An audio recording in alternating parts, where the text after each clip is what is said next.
répéter votre okanga ba kombo na eti na otanga na okanga ba kombo kasko planning oyo bandeko wana basali sikoyo bokanga ba kombo bandeko premier kombo Didier Lutembisa azali DG directeur général à migration à Rwanda na répéter bandeko bolanda wa oyo azali Didier Lutembisa oyo ya DG yende mutu azali oka ye muta planifier ba infiltration nyonso alors Rubewa ake posala ni na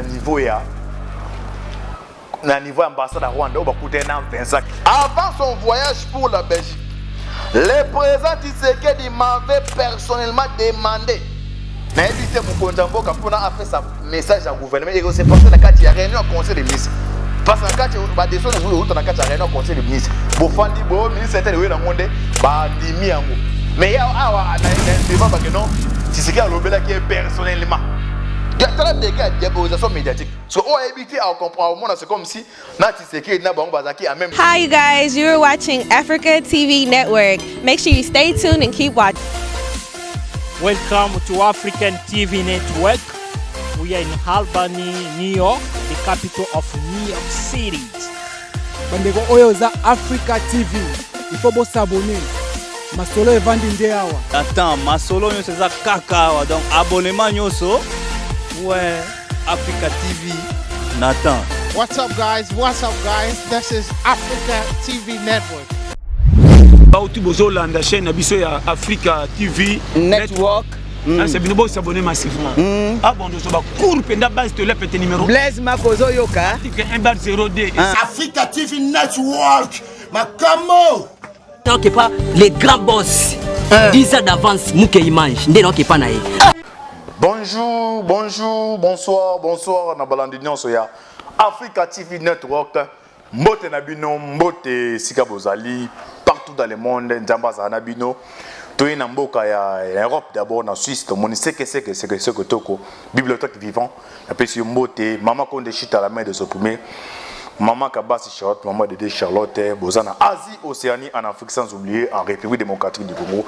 Na bosse na pesi mbote mingi na Yemoko Mouké mange à partir de Dallas na pesiye mbote o azali responsable ya Africa TV Network. Bokotuna antibala kenda mikole belebwe antibala zo mo dérangement njote déranger makasi oyo avec monangola nzana ba prier na binonde na zako se porta merveille ngwana ye mon moni abatu na antibala la titeni militaire bonne za teni o kenon na yende pour chevet bata FCC. Donc mon la titeni militaire do mabeza makaso awa to solo mosole belé awa si j'ai tolobela awa autorité za dominer comme na sali mikolo belé na kati Africa TV ndo te déranger qui na bande ko le kanaté dans se porter à merveille beaucoup ba actualité awa mais elo thème to solo biso no lo titre nango ezali que cache la visite de Rubewa chez l'ambassadeur Vincent Karega. Rubewa ake kosala nini na ambassade ya Rwanda bake kosala nini ba planifier nini sikoyo na kotangela ba kombo bandeko bolanda awa bokoma kombo eba siko plan eza ko betama Sasungesu a dépêché émissaire na ai awa ngakoso aye kosadi ministre affaires étrangères ya Congo Brazzaville aye kosala nini awa pourquoi kana ngonga oyo na réunion ya conseil des ministres Rubewa entre les martyrs et la latine et c'est Rubewa a ko démissionner Rubewa ozola révoquer. Sextap ya Jean-Marc Kabunda Kabundu. Ouais vidéo moni salimi que non Jean-Marc Kabunda sextap boye ba nzambe na ngoto détail awa OK boye sextap ya Jean-Marc Kabunda Kabundu boye bato ba monta biloko na boye beza bato FCC nde ba montaki pona pasteur mukuna même chose ba monter ya ngoto limbola awa. Alors sans plus tarder to continue na maman ali comme na biso na zo répéter awa titre na biso ezali qui cache la visite de Rubewa chez l'ambassadeur Vincent Karega. Ah, est-ce que Kagame a est-ce que ba pion na yesu ko neza moitié indi ba koti ba jonke ah eza bitumba on sait na ba congolais so vous comprendre makam de bitumba comme eza sous makam te que non o aza mutu ya cash o aza mutu ya FCC o aza mutu ya lamuka amwe ko za un étranger nezi ba Rubewa comme aza rwandais nezi kabila comme aza rwandais wane ba okipete mais o aza congolais o papa na ye maman na ye mutoli ya bako bakuna eza likambo to sa bloc pour na to préserver mboka alors na répéter boto kanga bakombo na eti na otana kanga bakombo katiko planning oyo bandeko wana basali siko bokanga bakombo bandeko premier kombo Didier Lutembisa azali DG directeur général à migration à Rwanda na répété bande bolanda wa hein bokanga kombo nango Didier Lutembisa azali directeur général à migration à Rwanda. Deuxième combo Claude Kombisawi yazali ambassadeur ya Mozambique eza trio wana y compris Vincent Karega. Avant bazala ambassadeur ba planifier qui esika pena triumvirat dès dans le poto balobaka ba tiaki yangwana. Donc oyo aza ko ambassadeur à Vincent Karega je m'en excuse a éliminé ba tout niveau ya Afrique du Sud. Le lo ba dépêché awa comme ambassadeur ya RDC. Oyo aza Didier Lutembisa oyo DGM yende mutu azali oka yemuta planifier ba infiltration nyonso. Alors Rubewa ake ko sala ni na niveau ambassade à Rwanda oba kutena Vincent Karega. Asali audio moko audio na accompagner ndenge ni biso to capter to zuyango. Na kati ya audio d'abord en 45 secondes Rubewa le bakenon. Donc à 45 secondes de son audio, Rubewa déclare que l'ambassadeur Marc Amer était à Bukavu avant d'aller à Minembwe. À 1 minute 20 secondes, Rubewa a déclaré que non numéro 2 à l'époque Jean-Pierre Lacroix dans Sosini. Il n'est pas à Minembwe. Et puis à ce moment le Cambo comprend le bloc on a vu ça bino banda kala que non ambassadeur Vincent Karega za ko utiliser bana basi. Yo zali politicien, ozali ministre, oza conseiller ministre, Moussa Lesili, olozonga na ndaku, biloko mama lambi yo ke na pe mwana quelque part. A so comprendre oh Rubewa abido en a 2 minutes de son audio Rubewa déclare que d'ici 20 ans. Au moins est-ce que bon va réfléchir. Yo to na ba congolais ngonge koki oyo, il faut to défendre le Congo oyo. Ba Rwandais wana ba comprendre que non, ba congolais eloko balingi ezali basi Balé na masanga. L'État bâti biloko na ba sa planta da plan ba sa d'ici 20 ans, il compte créer une déstabilisation sociale conjugale chez les Befuleros. Comme nous le savons tous, les filles toutes sont utilisées sexuellement pour des conflits d'intérêts politiques. De bâtir tous les batteries en marche. Si on va pénétrer par exemple un Congolais va utiliser moi aussi. Les informations. Alors, nazo balancer bino bolanda audio wana na 3 minutes audio Rube wazoloba comme ça nous on a ce boyeba le contenu ni oyo Rube ko ça na niveau ya ambassade à Rwanda. Comme tout le même langage dans ndeko réalisateur bolanda aboza très attentif. Un bolanda bolanda andi bandeko. Communauté humaine. Et puis aller à la commune de Minembwe, ce n'est pas une commune de Banyamulenge, c'est une commune de Minembwe. Bashi, notamment, dans 20 ans, tu crains que c'est moi qui vais échouer. Non. Dans 20 ans, moi, je crains que la relation entre le Bashi aura vraiment flambé, aura vraiment atteint le niveau sublime, pinacle même. Parce que les Bashi, les Bashi aujourd'hui et les Banyamulenge, l'interconnexion que les Banyamulenge avaient avec les Bafulero, les Bashi les aura vus aujourd'hui.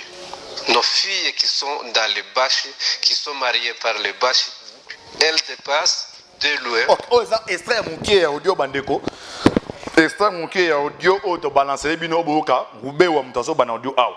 Alors, à ce que tu continues à contenir visite ya Rubewa et ambassadeur Vincent Karega. Na émissaire au Sassung soit India. On va lire des articles là pour comprendre des bandeko si toza ko se diriger wap tozo kine wap ni neza ko se passer siko harcèlement na kati RDC. Ba comme on atangeli bino awa. Rôle ni bazo jouer siko. Le défunt général Delphin Kayimbi de son vivant. Azalaki numéro 1 ya renseignement militaire. Donc un azo ba renseignement militaire makambetali ya ba infiltration na armée o ya bani tout yem trazer ko contrôler en. Asa Jonquière na ya Joseph Kabila. Ba alinga voyager bakangie ba bisa zonga na niveau aéroport. Azongi ake na conseil national de sécurité. A promettre que nous allons pour la témoignage. À qui on a se retrouver mort. Ah, est-ce que vous comprenez ce que conflit bandaki?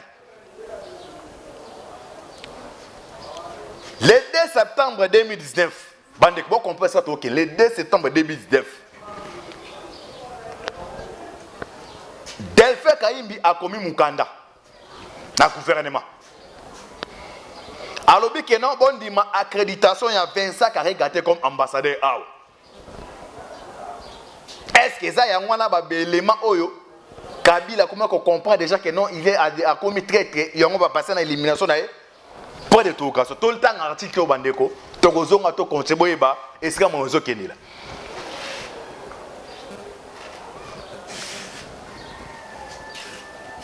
Une lettre confidentielle de Delphin Kaimbi dénonce Vincent Karega comme un homme dangereux.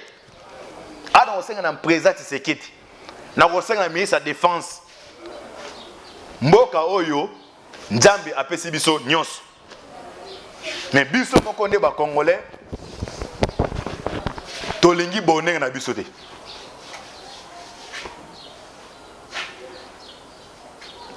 Bolanda lettre, une lettre confidentielle de Delphin Kaimbi dénonce Vincent Karega comme un homme dangereux qui pourrait organiser des assassinats ciblés. Awa mutazolo ba obandeko ezanga itebe ezanga donc numéro 1 renseignement militaire ya FARDC Delphin Kaimbi. O azaki brato ya Kabila. Azolo ba ana le 2 septembre que non, muto wa comme ambassadeur oyo, il faut gouvernement va faire très attention na ye. Ndenga ye boye pour planifier ba assassinat ciblé. Caméra zaki directeur cabinet. Banda ba condamné ba tché o jouer intérim ka nini Emerand. Emerand c'est Emerand. Boka so ba ku fandi ka ya nini ya présence. Eto wando lo ba ba to ba benga ne ba muso abesana ko benga. Yo mo dictateur kabila yo mo nyango. Amsu ba kanga yo ba usukata na souci ata pamba. Moi j'ai fait 4 arrestations en air où ils ont côté à Gombe. 4 arrestations dans le régime à Kabila. Le 5e na Kimana Kakane dans la image et monsieur quoi na ngona oseng na M6 au Tchango na Kimana Kaka en plein centre-ville. Bato bao Kalevo ane wana il me connaît très bien, so la na ibi très bien. Parmi bato bakanga biso ba misu bakufa. Mais au quand comme ça fait libanda zo mona ici.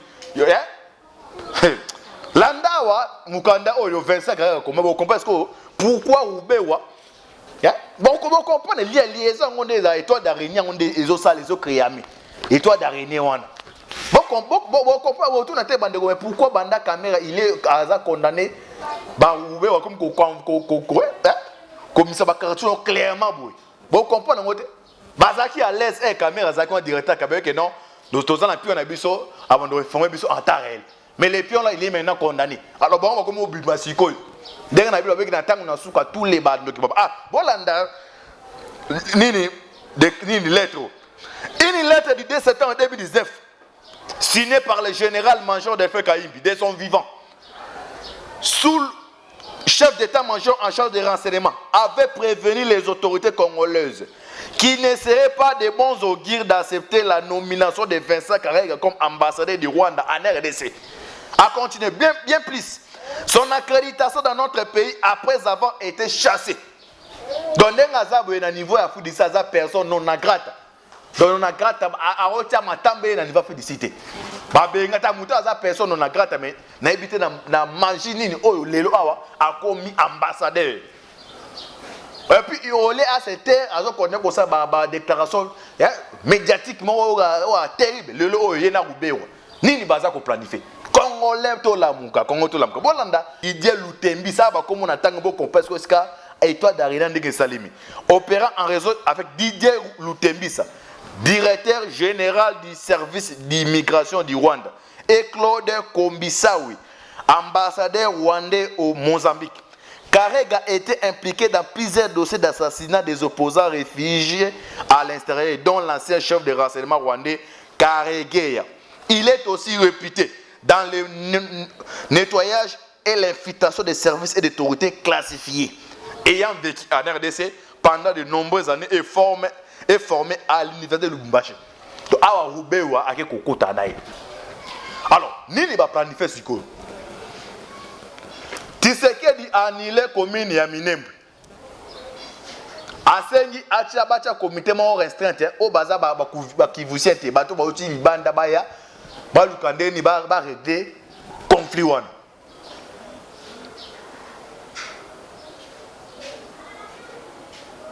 Bloc to ba tucho baza awa ba comme qu'on se senti que non baza menacé. Il faut to lukato salé to créer plan na biso pour permettre de continuer à vivre. Le vendredi passé, réunion à conseil des ministres. Ordre du jour avec un manque. Makambeta li ya Minembwe. Tshisekedi atuni Ruberwa. Nani apesi yo autorisation ya kokomisa Minembwe et comme commune. Ruberwa aza mayele c'est un sido mais abandi ko beta munoko. Yo tala na ebate ndenja basali ba étranger ngo baza batu mo mayele sote ok na o mususu wana o aza na prison alobara tous les langues.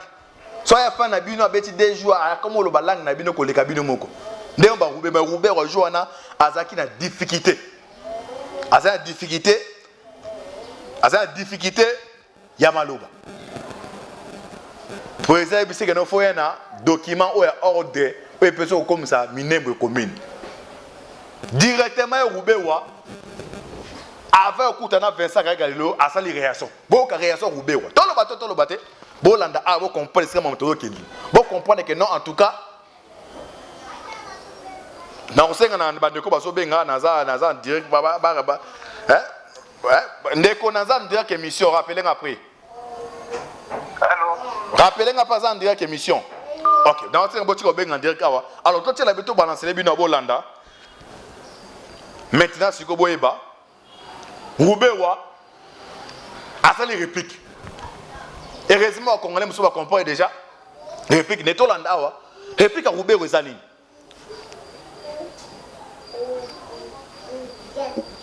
Azaria sur Ruberwa, la déclaration du président Tshisekedi est un manque de responsabilité. Ah oui, Ruberwa a réagi. Oh non, déclaration à mon conjoint, vous avez manqué de responsabilité. Vous comprenez ce que je là. On a observé que les Congolais que non. Oh, tu vas nous sembler la boutou moi que non. Nzambe ata na tete mboka, o aza mwana mboka. Même na lingala o akoyoka. Ah, Ruberwa non a déclaré que la déclaration du président Tshisekedi est un marque de responsabilité. Pourquoi a continué?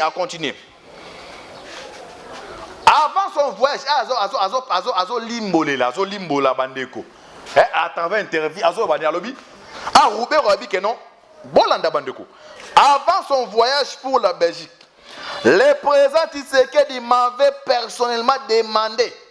Na ebité mukonza mboka pour na appeler sa message au gouvernement et c'est passé dans kati ya réunion conseil des ministres parce que na kati ba desone zo na kati ya réunion conseil des ministres bo fandi bo ministre tel we na ngonde ba ndimi yango mais awa na interview ba que non Tshisekedi alobela qui personnellement de très des cas diabolisation médiatique so o ebité à comprendre monde c'est comme si na Tshisekedi na bango bazaki à même diapason landa diabolisation na pesa bo comprendre que nous pourquoi comme on a fait ça carré avant son voyage pour la Belgique, le président Tshisekedi m'avait personnellement demandé d'aller superviser. Ah, comment comprendre? Ici on parle français, tu libre pour comprendre. D'aller superviser l'installation de la commune de Minembwe. Le président a aussi encouragé, c'est grave. Non, tout n'a pas Ruberwa. Si on a payé ça normal, à moteur ou va kanguer directement. Sur un incident diplomatique et ça les met salé. Ça se passe tension za atine mise. So pena ngai penda boye. Ruberwa za muto ba tie maboko. Yo za un Rwandais boye na mboka batu.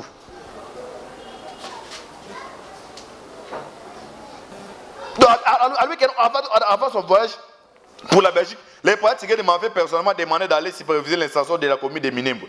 Le président a aussi encouragé, c'est grave, encouragé les ambassadeurs accrédités à Kinshasa. Parce qu'il ne faut pas interpeller à l'ambassade ni Oyo, Tshisekedi d'encourager. Bon, à continuer à Bini.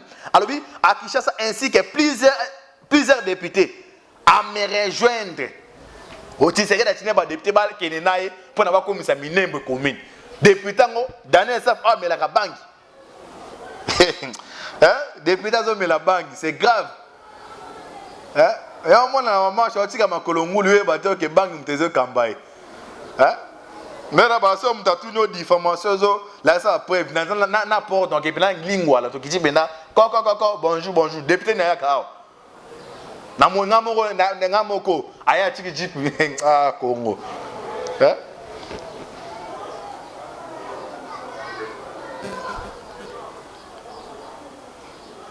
Donc plusieurs députés à me rejoindre pour cet événement. Je me souviens encore qu'il m'avait assuré que les dossiers Minembwe étaient une priorité pour lui. Donc dans la déguerre diabolisation médiatique ou bien en zone. Donc il s'est dit d'assurer que non. Ma camarade mais a priorité.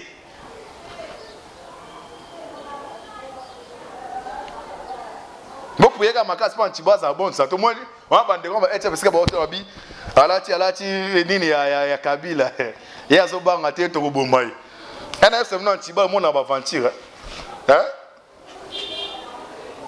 jour envoyé banan za simananga. Alors je me souviens encore qu'il m'avait assuré que les dossiers Minembwe étaient une priorité pour lui. Dis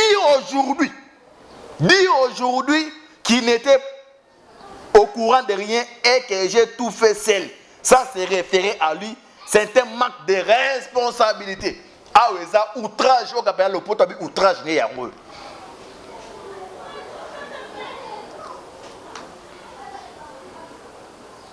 Je n'ai pas le pouvoir d'agir seul.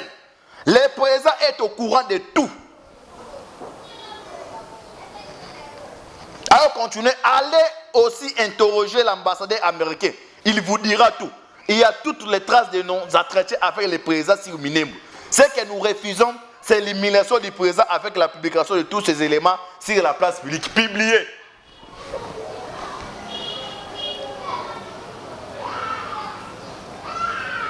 Alors, on sait que notre service à sécurité, le président Fati a agi, maman Roubé a battu ma beaucoup. Déjà, on a complété 25 ans, battu ma beaucoup. Ils ont planifié tout le monde micro ya autour na bandoko ba bengaka bo benga partir Belgique ba autour na Ntiba vous avez raison boyo ka ba planifier ba éliminer Monseigneur au mieux Monseigneur c'est la révélation mon Monseigneur c'est blessé ba planifier ba éliminer na on sait que na Monisco c'est Monisco ba service ya rasebo sécuriser Monseigneur wana bandeko ba autour na Ntiba Monseigneur on ba éliminer ba c'est ce que message Monseigneur ba éliminer ce côté et là on de où parti à Kigali. Et Neto ba Roubé wana Kagera ba osala. Kabila il est au courant. Alors on parle c'est bien ce que Bolanda. Pourquoi bozo linga ba éliminer Monseigneur oyo. Tote la bino d'abord donner Monseigneur lo bakini to landa biso bino comme ça on peut continuer. To kota ba dossier monsieur Marateli ya Kabunt plutôt que de rechuter. Nulle part na kati Africa TV Network déjà Antibal a annoncé retour nae. Bolanda awasko Bolanda révélation ya Monseigneur oyo lelo plein outil na Kagera Rwanda. Les lots où ils ont été éliminés, toi on a vu ça comme ça, toi qui es toi on a vu ça. Moi c'est non. Merci. Comme on vient de me présenter, je suis Monseigneur Sébastien Joseph Muyengo. Comme j'aime le dire, par la grâce de Dieu et la volonté du Saint-Siège, évêque du diocèse d'Uvira. Diocèse comprenant entre autres la commune rurale de Minembwe, étendue sur les 3 zones pastorales et territoires administratifs. Nous venons de l'installation officielle des autorités administratives de la commune, de la dite commune, le 28 septembre 2020. Nous regrettons que cet acte, loin d'être de nature à faciliter la véritable paix dans le haut plateau, suscite au contraire beaucoup d'animosité dans l'étendue du diocèse et de la région, et même de la province et du pays, à cause notamment du traitement spécial et réservé à la dite commune par rapport aux autres disséminés dans la région, à savoir Sange, Luvungi et Kiliba dans le territoire d'Uvira, Fizi, Misisi, Lulimba et Suima dans le territoire de Fizi et Kamanyola dans le territoire de Walungu. Et nous constatons que le territoire de Mwenga n'en a aucune. Alors que la plupart des communes rurales sont érigées au sein d'un territoire, la nouvelle commune de Minembwe s'étend sur les 3 territoires administratifs et zones pastorales, en intégrant une bonne partie de la réserve naturelle du Tombwe, à cheval sur Fizi et Mwenga, et une bonne partie de la chefferie de Bavira vers Bijombo, Kagogo, Kishembwe, etc.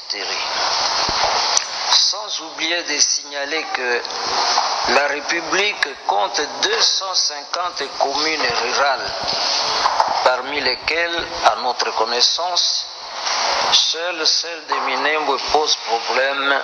Dieu seul sait pourquoi. Pour nos populations, la commune de Minembwe est le dernier coup du maître après l'échec du pouvoir du RDC, du Rassemblement congolais pour la démocratie, RCD, de créer tout un territoire dans la province pour nos frères Banyamulenge, identifiés comme des Congolais d'origine rwandaise et d'ethnie Tutsi. Hier, c'était la question de la nationalité. Aujourd'hui, c'est celle de la terre. Mais si on peut attribuer la nationalité à qui la demande et la mérite, on ne distribue pas la terre sous n'importe quelle condition. Aussi, plutôt que parler de communes rurales, nos populations considèrent qu'il s'agit ici de terres ou territoires occupés par défi, ce qui constitue une humiliation pour elles. En ces jours où nous célébrons, je note que mon texte est du 1er octobre, en ces jours où nous célébrons le 10e anniversaire du rapport Mapping sur les massacres perpétrés dans notre pays et dont les auteurs n'ont jamais été poursuivis, on se souvient dans la région de tous les sangs versés sur notre sol à cause de problèmes liés à la terre.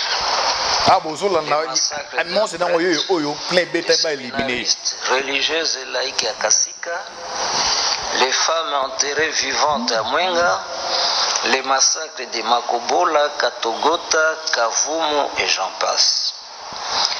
L'on comprend en même temps l'agenda caché derrière toute cette cérémonie organisée à l'occasion de l'installation des administrateurs de la commune de Minembwe. Comme cela n'a jamais été fait ailleurs, avec toutes ces autorités, tant au niveau national que provincial, et même de l'armée, ayant rehaussé de leur présence l'événement, couronné par la présence de l'ambassadeur de la plus grande puissance du monde sous les drapeaux des Nations Unies. Ce qui donne raison à ceux qui parlent du complot international contre notre pays. Avec nos populations, nous nous posons dès lors ces questions. Il y en a 5. Que dit le président de la République, M. Félix Antoine Tshisekedi, à ce sujet?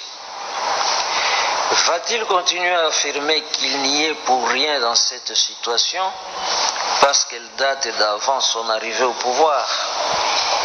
Lorsqu'on devient président de la République, on prend en charge le destin du pays avec aussi bien son passé, son présent et son avenir. Concernant la commune de Minembwe, on ne cessera pas de s'interroger sur la responsabilité du président Félix Tshisekedi quand on sait que le maître d'œuvre de l'entreprise et celui-là même qui est à la tête du ministère de la Défense et des réformes institutionnelles depuis le règne de son prédécesseur jusqu'au sien. Puisque le programme est de 100 jours, le problème de la commune de Minembwe constitue un test pour les chefs de l'État. On se demande pour qui roule-t-il?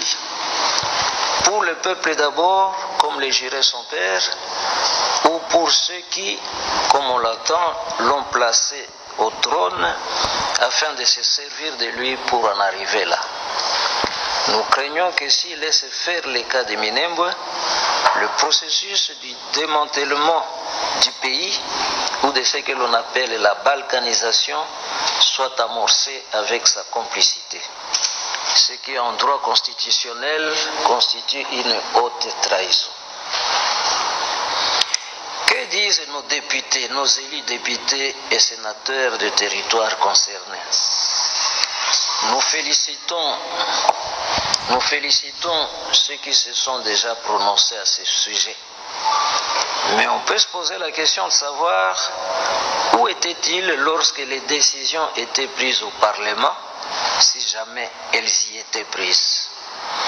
Encore que ce n'est pas sur les réseaux sociaux qu'on les attend dans ce genre de questions qui ne relèvent pas de simples opinions personnelles, mais plutôt de véritables débats parlementaires aboutissant à des votes et des décisions. En tout cas, dans la persistance de la situation, seule leur démission prouvera qu'ils ne sont pas complices dans cette vaste trahison de notre pays et de son peuple. Mais que disent aussi les autres députés et sénateurs? Ont-ils choisi de sacrifier l'intégrité du territoire en vue de sauvegarder leur pouvoir en montant dans les trains des vainqueurs? Chez nous en Afrique, et particulièrement en République démocratique du Congo, la terre étanche sacrée et ses propriétaires étant les chefs coutumiers, au-delà de la loi Bakajik attribuant à l'État le pouvoir de la gérer, ont-ils été consultés concernant le morcellement de ces territoires? Que reste-t-il encore de leur pouvoir de gardiens de nos terres si les choses doivent se passer de cette façon? De l'ONU et son Conseil de sécurité, que pouvons-nous encore attendre, espérer, concernant la question de la paix véritable dans le haut plateau de Fizi, Mwenga et Uvira? Nakatia, j'espère que vous l'avez dit, point de presse, on va nous balancer dans la balance pour Eba, peut-être Monseigneur Sébastien, ou à celle de révélation de Toba Awa, bloqué, ou Betami Awa, faut que non, il y a un homme à battre, il faut éliminer sur le plan physique. On a tiré les déjà Awa. Que non, peut-être que vous êtes déjà informé. On m'a dit le lot anti-bal comme l'ensalé à retour, apparition dans Africa TV Network, dans un tenue bouleur, que nous tenons à combat, vous comprenez. Et ce que vous êtes comme dans Oyo, tout ce qui n'est pas Congolais, et ce que vous allez, aux exemples, on va partir pour tout se mettre d'accord pour nous libérer le cannabis. Deux trois à Roubaix, dans 25 carrés, quand on va combattre bateau, va ça stock à la réunion, non bah et toi d'arena pour planifier ma caméra alors donc tu continues à dernier pour souka ça ma jamais kabuna vidéo moi apparaît l'obus César image vidéo que non il y a sextap il y a jamais kabuna wa sali présent a ia idps bande ko bengi liste ebise bloro amuku na banda kala mami chibola yona ko mulela mama chibola boko singa ina ba vérité na ba sino di blanc mama chibola o makamuku na ko comprendre ce que to zonga par le antibal bi retour antibal moni tenir eza que non ma LCC bo se préparer mami chibola abe otanga ba komba shadari wa koza ki o makamuku na to cha comme antibal ba avec d'après to cha ko to zonga to limbo makamba ja makabu na photo to kende ko shitola na mami chibola o abake muku na violet to la na amamba oloba awabenga bato LCC to landa biso bino abolanda. Pasteur, bonsoir. L'émission est pour nous bien guidée, la belle qui est en train de déranger qui n'a ma casse. Pasteur, pour l'amour de Dieu, pourquoi il s'est battu on n'a pas pu s'en bon on a été. navandi na nga nano kimia kokanisa te ke songa navandi kimia nazobanga bango jamais nazobanga bango mpe baza na eloko bakosala nga ata moko te nazobanga bango te bapesa ngai mbongo na nga basi bautilize nga ndenge bautilizaki nga même si lelo soki batiki mokuna batiki yango mpona négligence na bango moko eza faute na ngai te so baza na motema mawa lelo baye kozwa ngai na bana basundoli ngai lelo bana na ngai babimi biloko moko na nzoto a cause ya place bavwandi eza bien te bapianga mbongo na ngai so bapesi nga mbongo na ngai te so bapesi nga mbongo na ngai te asi nakufi nazobanga kopola te asi nakufi nazobanga kopola te kopola ekosala eloko te donc préféré napola me nsima kopola na nga ekozala makambo tosise na kimia balingi osalanga baji bakozwa bato moko aparke basala jeu po okenga nalongo na place wana bapesanga mbongo na ngai te lelo réputation na ngai ebebi partout pour l'amour de Dieu nalingi otanga bakombo na bango nyonso te pour l'amour de Dieu yebisa bango bapesanga mbongo na nga balibere nga mbongo na ngai nalingi baproblème te bapesanga mbongo na nga bapesanga mbongo na nga toyokanaki na bango mbongo na nga te bakotikala mpe kozala kimia te mpona kotika bango kimia te naza deja na bacontacte na bango nyonso tu nakozala na kimia te na bango nakondima oyo nyonso ekoya eya nango lelo ngai navandi bango bazovanda bie ngai nakomovanda na kobatama boyebi bamenaso ngai nazwi te place wana ngai nazwi ndako wana place wana tozwaki ndako wana nalongwe deja place wana tolongwe place wana papa oza mosali na nzambe yebisa bango nazoko bazoloba soki bapesi yo $30,000 na dossier wana obotika likambo wana pour l'amour de Dieu bapesanga mbongo na nga bayokelanga mawa baza mpe na bana bayokela abolani mami chibola balaseli bino video audio na ye oyo bakosela mokuna makambo baviole azosenga bata FCC PPRD bapointe $30,000 tande azolela ake no soki bapesaka mbongo na nga te na kosambwisa bango alors bocomprendre banani bamonte staff ya Jean Makabuna eza badistraction eza dossier nde ya minimba plan na bango babetaki eza déjoué alors bandeko bocomprendre no FCC akomi na souffle na soupe alors osengala bacongolais oyo bokolandanga boza partout dans le monde boza libana boza kati ya mboka ezali ngonga oyo tolongola tribu c'est le Congo emoni na kati teni oyo ezali no toza en guerre c'est le Congo d'abord tolongola baesprit tribalisme tolongola parti politique to défendre le Congo oyo pona balumumba oyo bakie baya chichi bakizenga bao to babunda pona mboko soki totika on était tochuki tokomela oyo ezambe makasi yo na yaki nikima pona pesa bino ba révélation makasi pardon oyo nabi ke no ke cache la visite de Rubewa chez l'ambassadeur Vincent Karika. Vous priez ma casse pour la RDC, vous priez ma casse pour la Bisso, vous abonnez bien à la Africa TV Network, vous vidéo, vous partagez partout dans le monde. Merci Ming Nandeko, MC Poza c'est ma caméra, et Moïse Mankantibal, on a un limbola. Tant que ça c'est quoi, Rubewa, tu habites ni le quoi s'est passé, mais sur une zamba battre la Bisso, trouver sur le lobby, bien lobby on a pris on peut ça nous suite fait. Zamba battre la Bisso affaire à s'ouvrir. Ciao.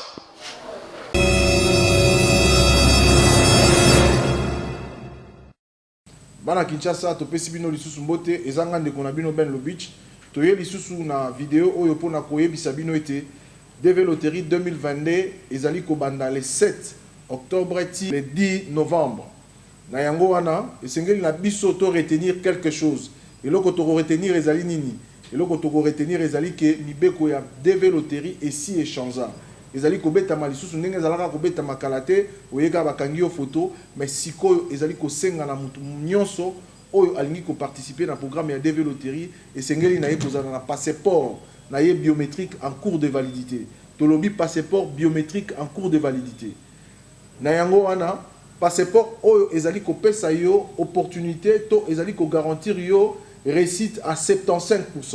Donc yo mutu ozali na passeport na yo il faut oyeba esika oyo kokende kobeta DV Loterie kopesa n'importe qui te passeport asaka na passeport na yo parce que secret est vendu na kati ya passeport oyo alors secret wana nde yango cyber Ben Lobich azali kobenga bandeko nyonso baza na ba passeport baya ko expérimenter expérience na biso na matière ya passeport na ba instruction ya sika batikeli biso brèche moko pona ko exploiter passeport oyo po pesa yo chance ya ko gagner à 75%.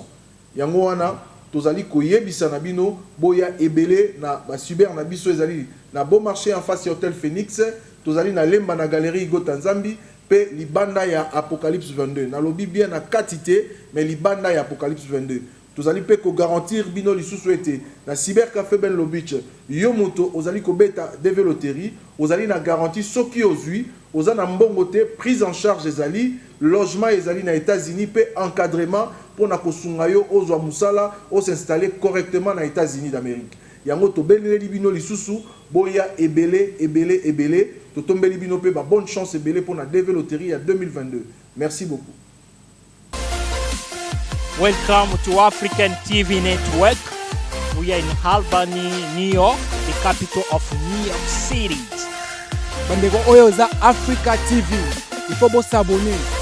Masolo evandi nde awa. Attends, masolo nyonso eza kaka awa. Donc abonnement nyonso. Ouais, Africa TV. Nathan. What's up, guys? What's up, guys? This is Africa TV Network. Bautu bozolanda chaîne na biso ya Africa TV Network. C'est bien beau s'abonner massivement. Ah bon, nous sommes court penda base de la numéro. Blaise Makozo Yoka. 1/02.